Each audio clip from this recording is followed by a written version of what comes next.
Guys, हिंदुस्तानी राजाओं के बहुत से किलों पर मुगलों और अंग्रेजों ने आक्रमण किए हैं, लेकिन एक किला ऐसा है जिसे आज तक कोई भी आक्रमणकारी नहीं जीत पाया है। यहाँ गाइस, इस किले का नाम है लोहगढ़ किला, जो कि राजस्थान भरतपुर में स्थित है। इस किले का निर्माण साल 1733 में जाट शासक सूरजमल ने करवाया था, लेकिन उस समय दुश्मन तोप और बारूद का इस्तेमाल कुछ ज्यादा ही करते थे। इसलिए राजा सूरजमल ने इस किले के दीवारों को इस तरह से बनवाया था कि बारूद के गोलों का इस पर कोई भी असर ना पड़े। वहीं किले के चारों तरफ लगभग 100 फीट गहरी खाई भी बनवाई गई थी, जिसमें खतरनाक मगरमच्छ और सांप मौजूद थे। और अगर मान भी लीजिए कि दुश्मन जैसे तैसे इस खतरनाक खाई को पार करके किले के अंदर घुस भी गया, तो इस किले के अंदर ऐसी अंधेरी भूल भुलैया थी जिसमें फंसकर दुश्मन सैनिक अपने ही सैनिकों को मारने लगते थे। और कहा यह भी जाता है कि अंग्रेजों ने इस पर 13 बार आक्रमण किया था, लेकिन हर बार उन्हें मुंह की खानी पड़ी थी।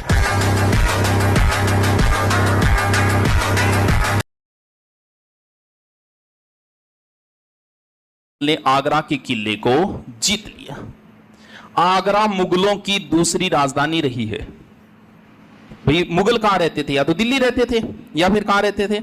आगरा के अंदर। मुगलों के इतने बड़े क्षेत्र को, यानी जिस सिंहासन पर मुगल बैठते थे उस सिंहासन पर अगर कोई और बैठा है आज, तो वो बैठे हैं महाराजा सूरजमल। पूरी की पूरी वहां पर मुगल जितने भी निशान थे सब मिटाए गए, गंगा जल छिड़कवाया गया, यज्ञ किया गया। उसके बाद महाराजा सूरजमल बैठे और फिर प्लान बनाया ताजमहल का। बोल भाई, ताजमहल ने क्या कन्वर्ट करूंगा मैं? शिव मंदिर में करूंगा। फिर किसी ने सुझाव दिया कि एक कब्रिस्तान है, कब्रिस्तान को शिव मंदिर में कन्वर्ट नहीं किया जा सकता। तब कहते कि महाराजा सूरजमल ने ताजमहल ने भूसा भरवा दिया और ठीक है, पैसा वासा खाना चीज गिर दो, काम हो गया ठे। उस बंदे की न केवल बहादुरी बल्कि शरणागत वत्सलता की दाद दीजिए आप, कि जिस महाराज सूरजमल को मराठे अपने साथ नहीं लेकर गए थे या उसकी सलाह नहीं मानी थी, उस व्यक्ति ने भागते हुए मराठों को न केवल भरतपुर में शरण दी थी, बल्कि खूब दिनों तक उनको यहां पर रखा था। उनके खर्चे के लिए रुपए तक दिए थे। महारानी किशोरी देवी स्वयं मराठों से जाकर मिलती थी। उनके बच्चों का, महिलाओं का, सबका विशेष स्नेह से ध्यान रखा गया। एक बार फिर उस परंपरा को बताया गया कि शरणागतों की रक्षा के लिए हम हमेशा तैयार हैं। और आप सोचिए, शरणागत भी कौन?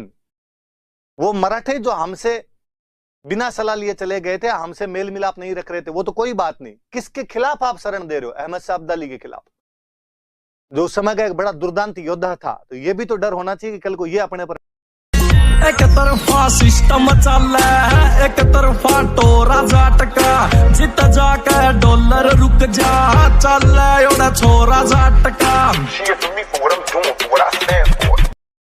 एक तरफा सिस्टम चल है, एक तरफा